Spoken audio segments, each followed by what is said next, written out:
رات کے 11 بجے کا وقت تھا اور میں اس طرح بے خبر سو رہا تھا جیسے گدھے گھوڑے سب بیچ رہے ہوں۔ نہ جانے خوابوں میں کون سے جزیروں کی سیر کر رہا تھا جب فون کی مسلسل بجتی گھنٹی نے مجھے جھنجھوڑ کر ہوش و حواس کی دنیا میں لا پٹکا۔ اپنے خوابیدہ اعصاب کو بمشکل کنٹرول کرتے ہوئے میں نے فون اٹھایا۔ السلام علیکم، حسب عادت میں نے سلام کیا۔ وعلیکم السلام، کیسے ہو طلحہ بیٹا؟ کیا کر رہے تھے؟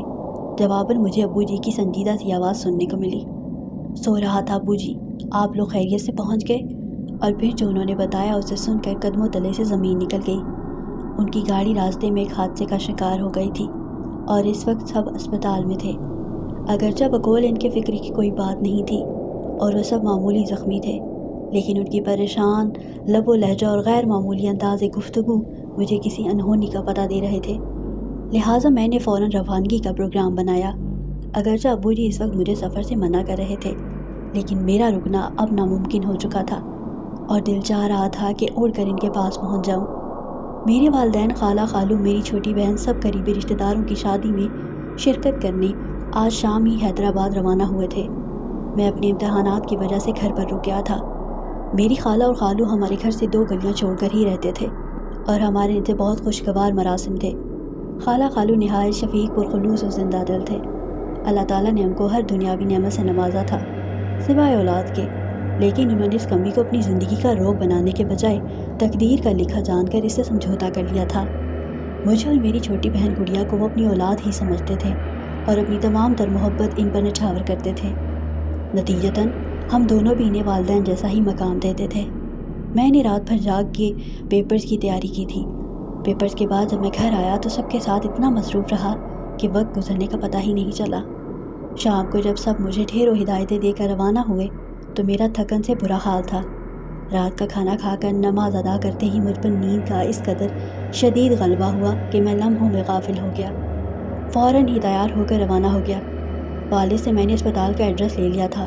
تقریباً 3 گھنٹے کا راستہ تھا جب میں گھر سے روانہ ہوا تھا تو ہلکی ہلکی بوندا باندی ہی شروع ہو چکی تھی۔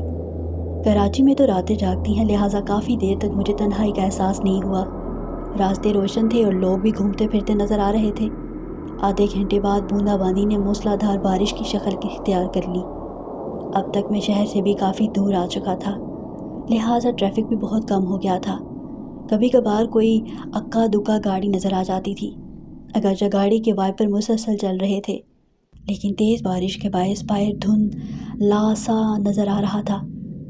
تھوڑے تھوڑے فاصلے پر لگے اسٹریٹ لیمپ اپنی مدھم سی روشنی سے تاریکی کو شکست دینے کی ناکام کوشش کر رہے تھے۔ سڑک پر دونوں طرف گھنے درختوں نے رہی سہی روشنی کو بھی نگل لیا تھا۔ اگرچہ میں فطرتاً کافی دلیر اور نڈر تھا، لیکن تنہائی اور تاریکی کی ہیبت مجھ پر طاری ہوتی جا رہی تھی اور میں سفر کی بخیریت تمام ہونے کی دعا کر رہا تھا۔ لمحہ بھر کو بجلی چمکتی تو پورا منظر واضح ہو جاتا تھا۔ بڑے بڑے درخت تیز ہوا سے ہلتے ہوئے مختلف شکلیں اختیار کر رہے تھے۔ کبھی کبھی تو یوں لگتا جیسے خون آشام چڑیلیں مجھے اشارے سے اپنی طرف بلا رہی ہوں۔ اچانک بجلی چمکی تو مجھے دور سڑک پر عین درمیان میں ایک انسانی ہیولا کھڑا ہوا نظر آیا جو زور زور سے ہاتھ ہلا کر گاڑی روکنے کی استدعا کر رہا تھا۔ پہلے تو میں اسے کوئی چور و چکا سمجھا جو مجھے روک کر لوٹنا چاہ رہا تھا، پھر اچانک میرے ذہن میں بچپن سے سنی ہوئی وہ تمام ڈراؤنی کہانیاں یاد آئیں جن میں آسیب مختلف روپ اختیار کر کے مسافروں کو تنگ کرتے ہیں۔ یہ سوچ کر میرے رونگٹے کھڑے ہو گئے۔ ایک خیال یہ بھی تھا کہ شاید کوئی ضرورت مند ہو جو رات کے اس پہر مدد کے لیے کھڑا ہو۔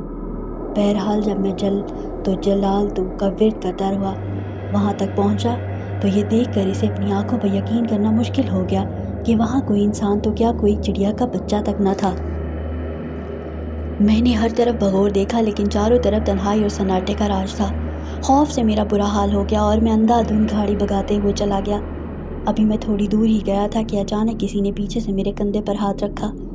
میرے اوپر کا سانس اوپر اور نیچے کا سانس نیچے رہ گیا اور دل طوفانی رفتار سے دھڑکنے لگا۔